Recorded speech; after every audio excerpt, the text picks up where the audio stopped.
ബഹുമാന്യരായ സത്യവിശ്വാസികളെ, സത്യവിശ്വാസിനികളെ,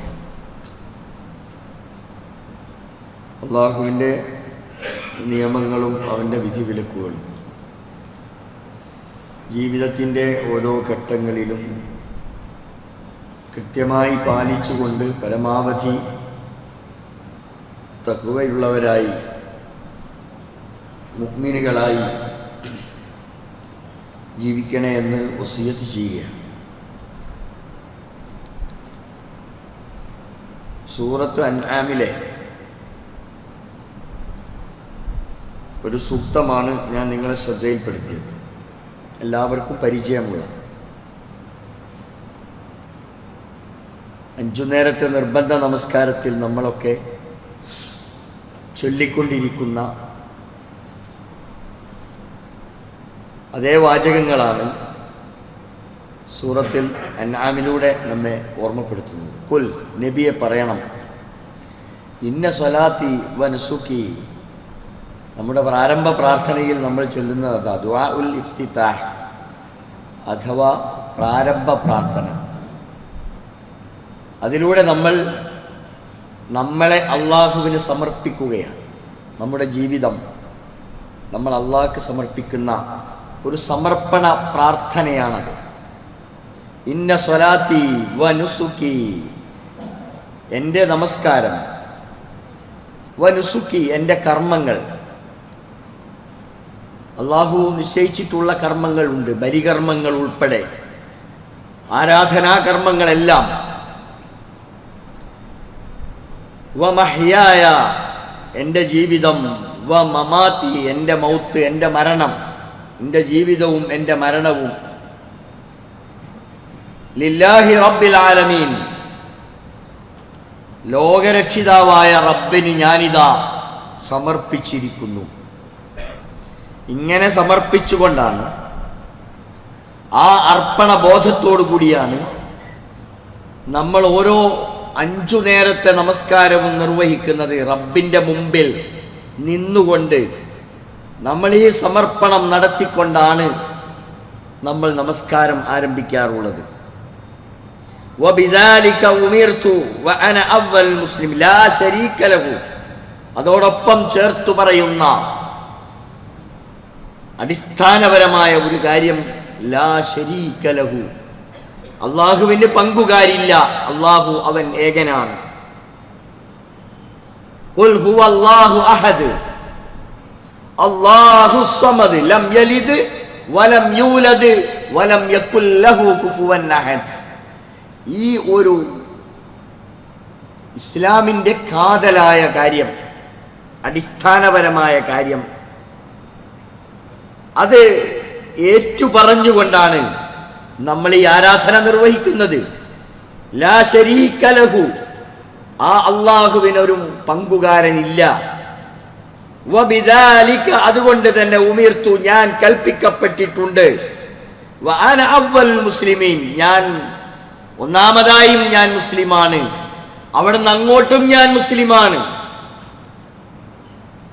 ഞാനൊരു മുസ്ലിമാണെന്ന് സമർപ്പിച്ചുകൊണ്ട്, ഇസ്ലാം എന്ന് പറഞ്ഞാൽ എന്താ അർത്ഥം? സമർപ്പണം എന്നാണ്. മുസ്ലിം എന്ന് പറഞ്ഞാൽ എന്താണ്?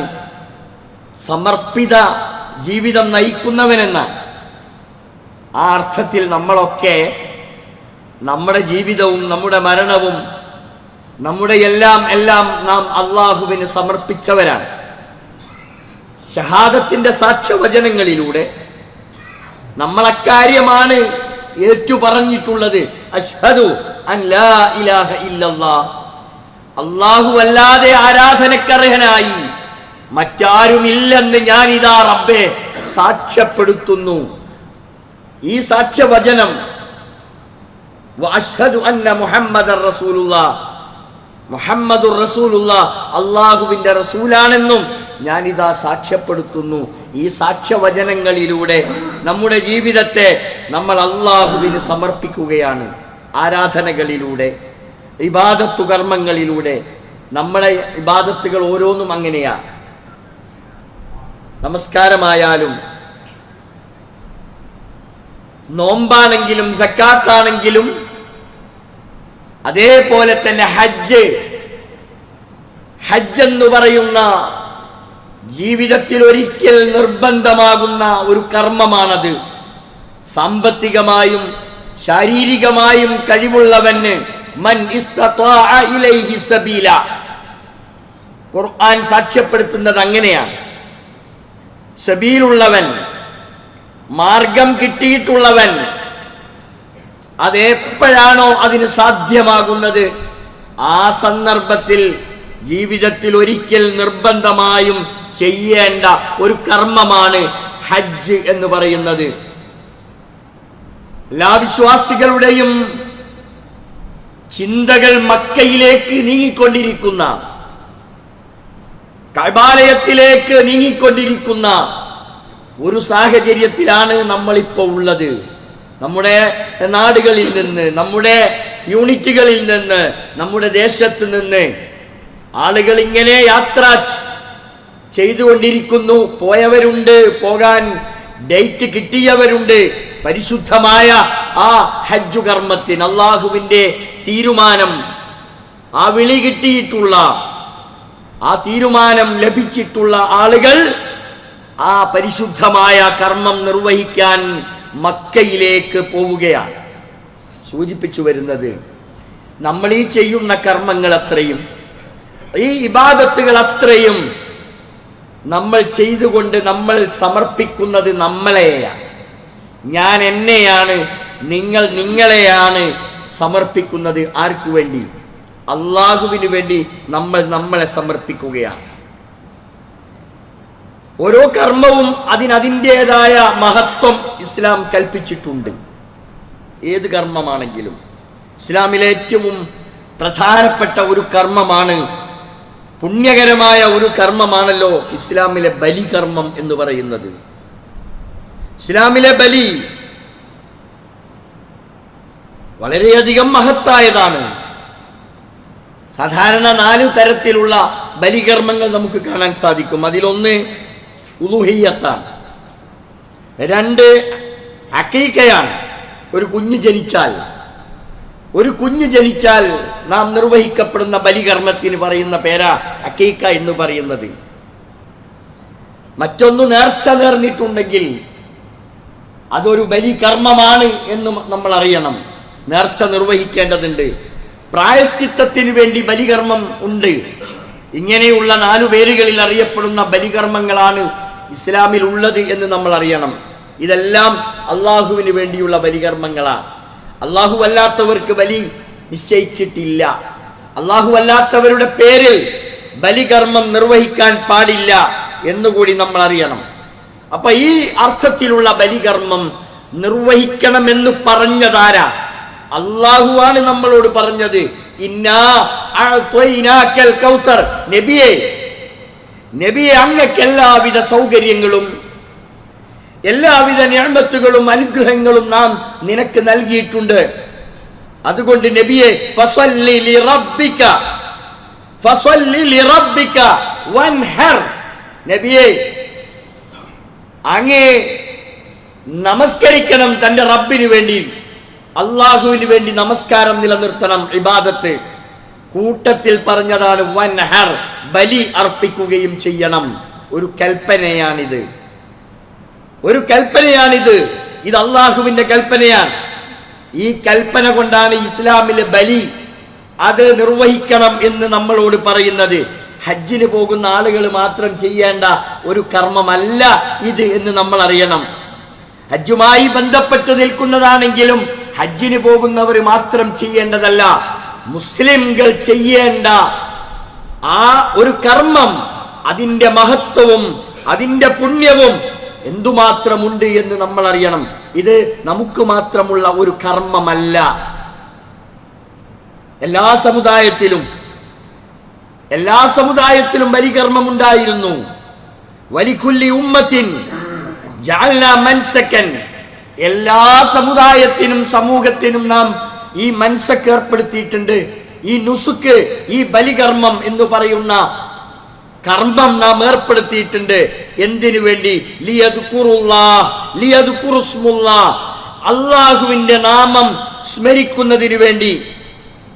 അലാ മാ റസഖഹും മിൻ ബഹീമത്തിൽ അനാം, നാക്കാലികളിൽ നിന്ന് അല്ലാഹു നിശ്ചയിക്കപ്പെട്ടിട്ടുള്ള, നമുക്ക് നൽകിയിട്ടുള്ള ആ ബലിമൃഗങ്ങളെ അറുത്തുകൊണ്ട് അള്ളാഹുവിന്റെ നാമങ്ങൾ ഉച്ചരിച്ചുകൊണ്ട് നിർവഹിക്കപ്പെടണം ഈ കർമ്മം. അതിനെല്ലാ സമുദായത്തിലേക്കും ഇത് നിശ്ചയിച്ചിട്ടുണ്ട്. ഫൈലാഹുക്കും ഇലാഹും വാഹിദ്, നിങ്ങളുടെ ആരാധ്യൻ അവൻ ഏകനാണ് എന്ന സത്യത്തെ നിങ്ങൾ അറിയണം. മാത്രമല്ല ഫലഹു അസ്ലിമു, നിങ്ങൾ ആ റബ്ബിന് കീഴ്പ്പെടണം. ലോകത്ത് റബ്ബിന്റെ മുമ്പിലല്ലാതെ, അവന്റെ അവനല്ലാതെ നിങ്ങൾ കീഴ്പ്പെടരുത്. നിങ്ങൾ റബ്ബിന് കീഴ്പ്പെടണം എന്ന് ഖുർആൻ നമ്മളോട് പറയുന്നു. ഫബശ്ശിരിൽ മുഖ്ബിതീൻ, വിനയം കാണിക്കുന്നവർക്ക് സന്തോഷ വാർത്ത അറിയിച്ചു കൊടുക്കൂ നബിയെ. നോക്കൂ നിങ്ങൾ, പരിശുദ്ധ ഖുർആനിന്റെ ഈ വചനം നമ്മെ ഓർമ്മപ്പെടുത്തുന്നത്, എല്ലാ സമുദായത്തിലും ഒരു നിലക്കല്ലെങ്കിൽ മറ്റൊരു വിധത്തിൽ ബലികർമ്മം നിശ്ചയിക്കപ്പെട്ടിട്ടുണ്ടെങ്കിൽ ഇത് അള്ളാഹുവിനെ ഓർക്കാനാണ്, അള്ളാഹുവിനെ അംഗീകരിച്ചുകൊണ്ട് വിനയപ്പെടാനാണ് എന്ന് ഖുർആൻ നമ്മെ ബോധ്യപ്പെടുത്തുന്നു. നമ്മൾ ഈ കർമ്മത്തിൽ പങ്കാളികളാകണം എന്ന് ഖുർആനിന്റെ കൽപ്പനയാണ് എന്ന് നമ്മൾ അറിയണം. ആദ്യം തന്നെ ബലികർമ്മം, ബലി എന്ന് പറയുന്ന കർമ്മം ആദം നബിയുടെ ആ 2 മക്കളാണ് കർമ്മം ആരംഭിച്ചത് എന്ന് ചരിത്രം രേഖപ്പെടുത്തിയിട്ടുണ്ട്. ഹാബീലും ഹാബീലും. അതിൽ ഒരാളുടെ കർമ്മം സ്വീകരിക്കപ്പെട്ടു എന്നും രണ്ടാമത്തവന്റെ കർമ്മം, ബലികർമ്മം സ്വീകരിക്കപ്പെട്ടില്ല എന്നും, സ്വീകരിക്കപ്പെടാത്തത് കൊണ്ട് തന്റെ സഹോദരനെ കൊല ചെയ്യപ്പെടുമെന്ന് പോലും പറഞ്ഞ സന്ദർഭങ്ങളൊക്കെ ചരിത്രത്തിൽ രേഖപ്പെടുത്തിയിട്ടുണ്ട്. ഞാൻ സൂചിപ്പിക്കുന്നത്, ഇത് ഇന്നിന്റെ മാത്രം ഒരു പുതിയ സംഭവമല്ല. ഈ ബലികർമ്മം എന്ന് പറയുന്നത് ആദം നബിയുടെ കാലഘട്ടം മുതൽ ഉള്ള ഒരു കർമ്മമാണിത്. അതുകൊണ്ട് തന്നെ ഇതിൽ നമ്മൾ വിട്ടുനിൽക്കാനോ അല്ലെങ്കിൽ ഒരു അഴകുഴമ്പൻ നയം സ്വീകരിക്കാനോ പാടില്ലാത്ത ഒരു സംഗതിയാണ്. അത് കഴിഞ്ഞ് മൂസാ നബിയുടെ കാലം വന്നപ്പോ പരിശുദ്ധ ഖുർആൻ ആയത്ത് നമ്മെ ബോധ്യപ്പെടുത്തുന്നു. അവിടെ വൈദ് ഖാല മൂസ ലിഖൗമിഹി, മൂസ അലൈഹിസ്സലാത്തു വസ്സലാം തന്റെ സമൂഹത്തോട് പറഞ്ഞ സന്ദർഭം, ഇന്നല്ലാഹ യൗമുറുക്കും, നിശ്ചയം അല്ലാഹു നിങ്ങളോട് കൽപ്പിക്കുന്നുണ്ട്, അൻ തദ്ബഹു ബഖറ, ബക്കറിനെ അറക്കണം, പശു അറുവ് നടത്തണമെന്ന് മൂസാ നബി അലൈഹിസ്സലാത്തു വസ്സലാം അള്ളാഹുവിന്റെ കൽപ്പന പ്രകാരം ആ സമൂഹത്തോട് പറഞ്ഞു കൊടുക്കുന്നു. ആ സമയത്ത് കാലു അവർ ചോദിക്കുന്ന ചോദ്യം, അതത്തഖിദുനാ ഹുസുവ, നീ ഞങ്ങളോട് പരിഹാസം കാണിക്കുകയാണോ മൂസേ?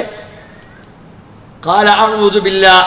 അപ്പൊ മൂസ അലൈഹിസ്സലാത്തു വസ്സലാം പറഞ്ഞു, അല്ലാഹുവിൽ ശരണം, അന്നകൂന മിനൽ ജാഹിലീൻ, ഞാൻ ഈ ജാഹിലീങ്ങളോടാണല്ലോ ഇതൊക്കെ പറഞ്ഞുകൊണ്ടിരിക്കുന്നത്, ഞാനും ജാഹിലീങ്ങളിൽ പെട്ടുപോകുമോ എന്ന് പോലും ഭയപ്പെട്ടുകൊണ്ട് ശരണം തേടിയ ആയത്ത് പരിശുദ്ധ ഖുർആൻ സൂറത്തു ബഖറയിൽ നമ്മെ ബോധ്യപ്പെടുത്തുന്നു.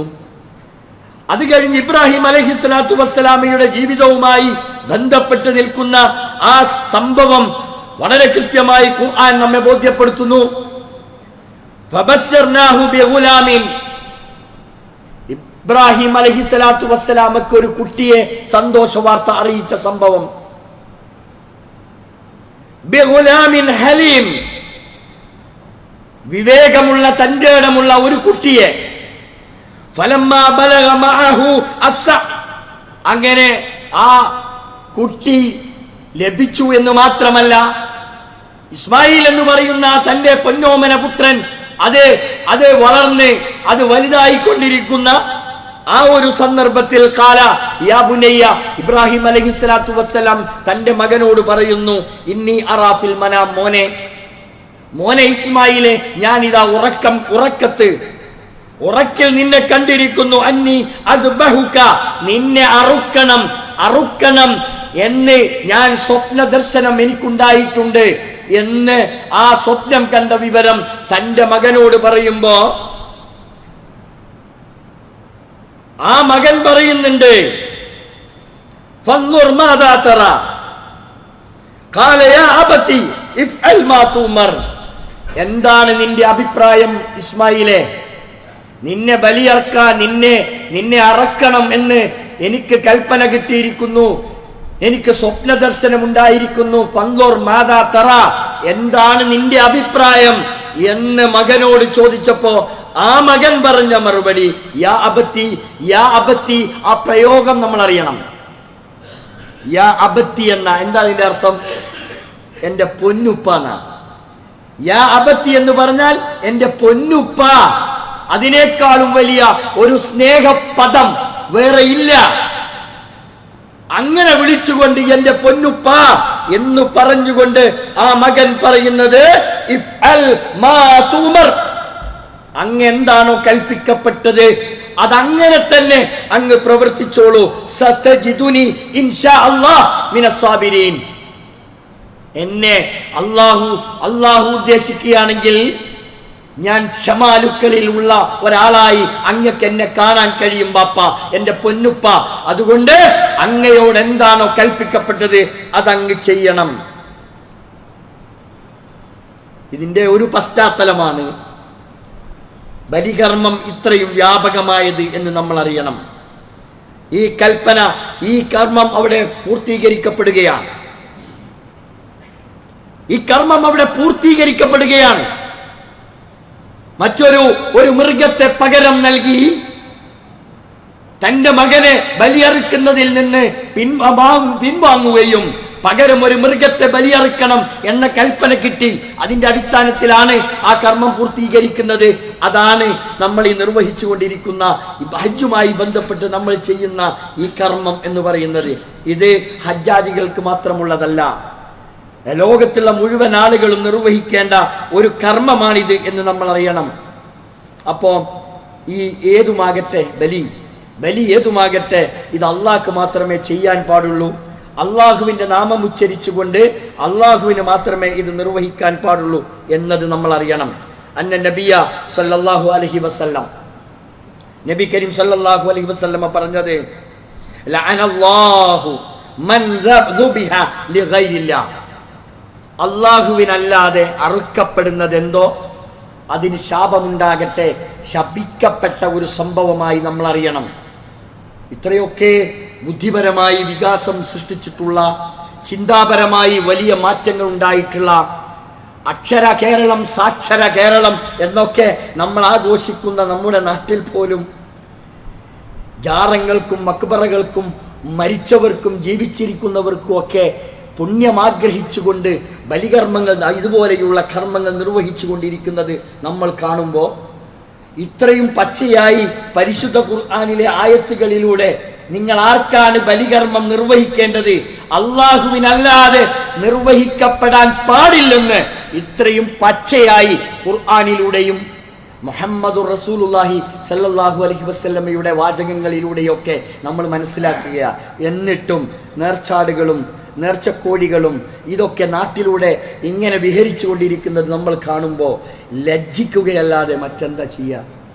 അപ്പോൾ നമ്മൾ അറിയണം, ഖുർആനിൽ നിന്ന് നമ്മൾ വ്യതിചരിച്ചാൽ, പ്രവാചകന്റെ കലാമുകളിൽ നിന്ന് നമ്മൾ വ്യതിചലിച്ചു പോയാൽ അത് വലിയ പ്രശ്നമാണ്. ഇമാം റാസി തൻ്റെ തഫ്സീറിൽ വളരെ കൃത്യമായി വിശദീകരിച്ച് നമുക്ക് കാണാൻ സാധിക്കും. ലൗ അന്ന മുസ്ലിമൻ, ഒരു മുസ്ലിം ബലി അർപ്പിക്കുന്നു, അല്ലെങ്കിൽ ഒരു കർമ്മം ഇതുപോലെയുള്ള അറവ് നടത്തുന്നു, ഈ അറുക്കൽ കൊണ്ട് അദ്ദേഹം നിയ്യത്ത്, അദ്ദേഹത്തിന്റെ മനസ്സിൽ അത് അത്തഖറുബു ഇലാ ഗൈരില്ലാ, അല്ലാഹുവിലേക്കല്ല, എന്റെ ഭൗതികമായ എന്തെങ്കിലും കാര്യങ്ങൾ നേടിയെടുക്കാൻ വേണ്ടി അല്ലാഹു അല്ലാത്തവർക്ക് നേർച്ച നേർന്നിട്ട് ഏതെങ്കിലും ജാറങ്ങളിലേക്കോ മക്ബറകളിലേക്കോ ഒക്കെ നേർച്ച നേരുന്ന ഈ സംവിധാനം, ഈ ഏർപ്പാട്, സ്വാറ മുർത്തദ്ദൻ, അവൻ മതത്തിൽ നിന്ന് പുറത്തുപോയി എന്നാരാ പറയുന്നത്? ഇമാം റാസി റഹിമഹുല്ല തൻ്റെ തഫ്സീർ വ്യാഖ്യാനത്തിൽ, ഇബ്നു കസീർ തഫ്സീർ വളരെ കൃത്യമായി വിശദീകരിച്ചൊരു വാചക. ഇതൊക്കെ വളരെ ഗൗരവത്തിലാണ് നമ്മൾ ഇതിനെ നോക്കിക്കാണേണ്ടത്. ഞാൻ സൂചിപ്പിച്ചു വരുന്നത്, ബലികർമ്മം എന്ന് പറയുന്നത് വളരെ മഹത്തായ ഒരു പുണ്യകർമ്മമാണ്. ഈ പുണ്യകർമ്മത്തിൽ നമ്മളൊക്കെ പങ്കാളികളാകണം. നമ്മളെ കൊണ്ട് കഴിയുന്ന സേവനങ്ങൾ ഈ രംഗത്ത് നമ്മൾ ചെയ്തേ മതിയാകൂ. കാരണം ഈ ബലികർമ്മങ്ങളിലൂടെ എന്താ ആവശ്യപ്പെടുന്നത്? ഈ ബലികർമ്മങ്ങളിലൂടെ അള്ളാഹു എന്താണ് ഉദ്ദേശിക്കുന്നത്? ലൻ യനാലല്ലാഹ നമ്മൾ ഈ ബലികർമ്മം നിർവഹിക്കുന്നതിലൂടെ ആ ബലിമൃഗത്തിന്റെ മാംസമോ അതിനറുത്തതിന്റെ പേരിൽ ഒഴിക്കപ്പെടുന്ന രക്തമോ ഒന്നും അള്ളാഹുവിലേക്ക് എത്തുന്നില്ല. വലാകിൻ എന്നാൽ യനാലുഹു തഖ്വ മിൻകും നിങ്ങളിലുള്ള അർപ്പണബോധമാണ്, മാനസികമായ ശുദ്ധതയാണ്, അള്ളാഹുവിന്റെ പ്രീതിയാണ് ഈ ബലികർമ്മം നിർവഹിക്കുന്നതിലൂടെ നമ്മൾ നേടിയെടുക്കുന്നത് എന്ന ആ സത്യവസ്തുത ഞാനും നിങ്ങളും അറിയണം. ഇങ്ങനെ നമ്മൾ ഇത്തരം കൂട്ടായ്മയിൽ, ഇത്തരം സംഭവങ്ങളിൽ, പുണ്യം വാരിക്കൂട്ടാൻ കിട്ടുന്ന അവസരങ്ങളിൽ നമ്മളൊക്കെ പങ്കാളികളാകണം. നമ്മൾ ചെയ്യേണ്ട ഒരു ബാധ്യതയാണ് എന്ന് നമ്മൾ അറിയണം. ഇമാം അബൂ ഹനീഫയെപ്പോലെ, ഈ ഇമാം ഇബ്നു തൈമിയെപ്പോലെയുള്ള ആളുകളൊക്കെ ഈ ബലികർമ്മം നിർബന്ധമാണ് എന്ന് പോലും പറഞ്ഞു വെച്ചതായി നമുക്ക് ഗ്രന്ഥങ്ങളിൽ നിന്ന് മനസ്സിലാക്കാൻ സാധിക്കും. അത്രമാത്രം പുണ്യമാണ് ഇതുകൊണ്ട് കിട്ടുന്നത്. നമ്മൾ ഏതെല്ലാം വഴിയിലൂടെ നമ്മൾ സമ്പത്ത് ചെലവഴിക്കുന്നു, ഏതെല്ലാം മാർഗത്തിലേക്ക് നമ്മൾ പണം ചെലവഴിക്കുന്നു. പക്ഷേ ഇതെൻ്റെ ഒരു ബാധ്യതയാണെന്ന് മനസ്സിലാക്കി ഈ ഒരു കർമ്മം ചെയ്യാൻ, അതിൽ പങ്കാളികളാകാൻ നമ്മുടെ ഈമാനിൻ കരുത്തുണ്ടാകണം. അതാണ് നമ്മൾ നേടിയെടുക്കേണ്ടത്. അള്ളാഹു നമ്മെ അനുഗ്രഹിക്കുമാറാവട്ടെ.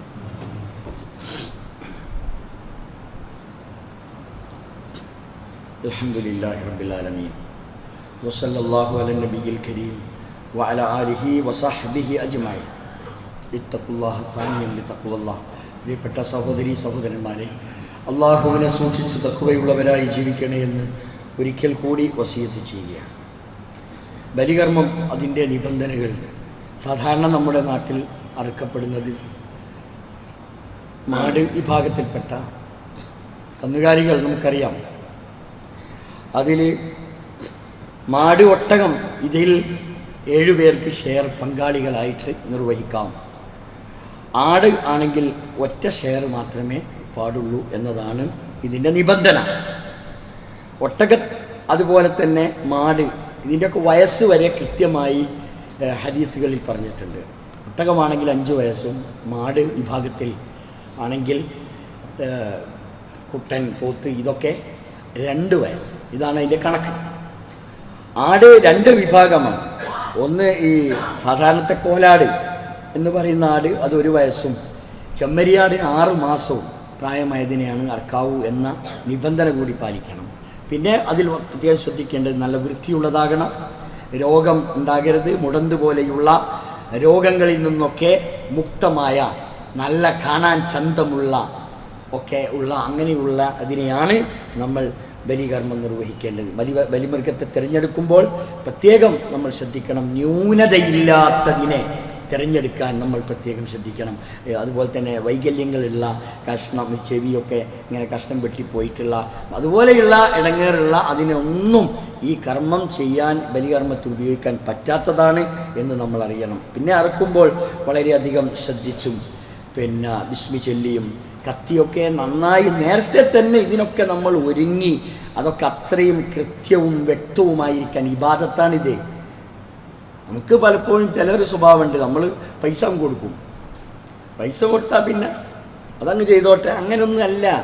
നമ്മളാ കർമ്മം നമ്മൾ അതിന് നമ്മുടെ മനസ്സ് അതിന് താതാത്മ്യം പ്രാപിച്ചു വരണം, അതിന് കാണാൻ, അതിനറക്കുന്ന സമയത്ത് ഉണ്ടാകാൻ, അങ്ങനെയൊക്കെയുള്ള നല്ല ഒരു ചിന്ത ഈ രംഗത്തുണ്ടാകണം.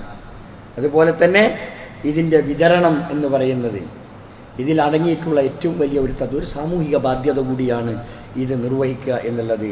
കുലു മിൻഹ, ആരാണ് നമ്മൾ ഷെയർ ഹോൾഡർ, അതിൽ നിന്ന് ഭക്ഷിക്കണം. വഅത്ഇമുൽ ബാഇസൽ ഫഖീർ, ഇതാണ് അതിൻ്റെ ഏറ്റവും വലിയ. ഇത് അർഹതപ്പെട്ട ആളുകൾക്ക് അവർക്കിത് കൊടുക്കണം. എല്ലാവർക്കും ഇതിൽ ഷെയറാകാൻ കഴിയില്ല.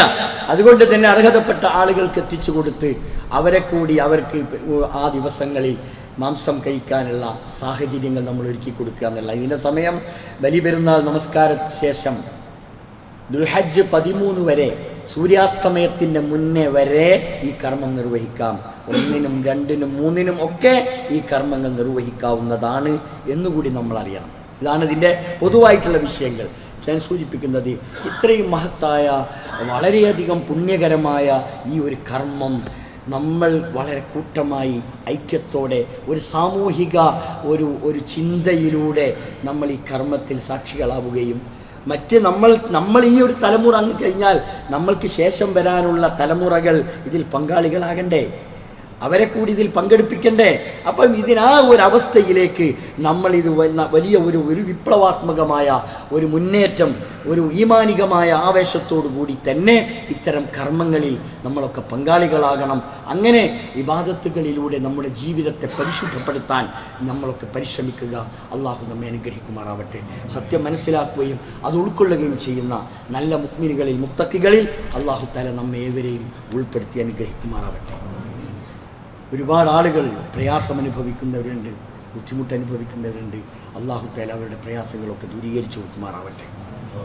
രോഗികളായി കിടക്കുന്ന എത്രയെത്ര ആളുകൾ വീടുകളിലും ആശുപത്രികളിലൊക്കെ കഴിഞ്ഞുകൂടുന്ന ആളുകൾ, അള്ളാഹുവെ അവരുടെ രോഗങ്ങൾക്ക് ശമനം നൽകി ശിഫ നൽകി അനുഗ്രഹിക്കണേ അല്ലാഹ്. മരണം അതെല്ലാ സമയവും ഓരോ വക്തു കഴിയുമ്പോഴും പുതിയ പുതിയ മരണ വാർത്തകൾ. ആക്സിഡൻറ്റ് മരണം വല്ലാതെ വേദനിപ്പിക്കുന്ന ആക്സിഡൻറ്റ് ഈ ആഴ്ചയിൽ നമ്മുടെ ദേശത്തും ചുറ്റുപാടിലും ഒക്കെ ഉണ്ടായിട്ടുള്ള ആക്സിഡൻറ്റ് മരണങ്ങളൊക്കെ നമുക്കേറെ പാഠമാകണം. നമ്മൾ ചിന്തിക്കണം, മനസ്സിലാക്കണം. എന്തൊക്കെയാണെങ്കിലും ശരി നമ്മൾ കൂടുതൽ ചിന്തിക്കുകയും നമ്മളുടെ കൂട്ടത്തിലുള്ളവർ ഓരോ ദിവസവും ഇങ്ങനെ അള്ളാഹുവിൻ്റെ വിളിക്കുത്തരമേകി തിരിച്ചു പോവുകയാണ് അല്ലേ? പ്രായം ഒക്കെ നമ്മൾ ശരിക്കും കണക്കിലെടുക്കണം. എത്ര ഇന്ന് കണ്ടവനെ നാളെ കാണുന്നില്ല, ആ ഒരവസ്ഥയിലേക്കാണ് കാര്യങ്ങൾ കിടക്കുന്നത്. അതുകൊണ്ട് വളരെയധികം ശ്രദ്ധിക്കണം, യാത്രകൾ വളരെയധികം ശ്രദ്ധിക്കണം.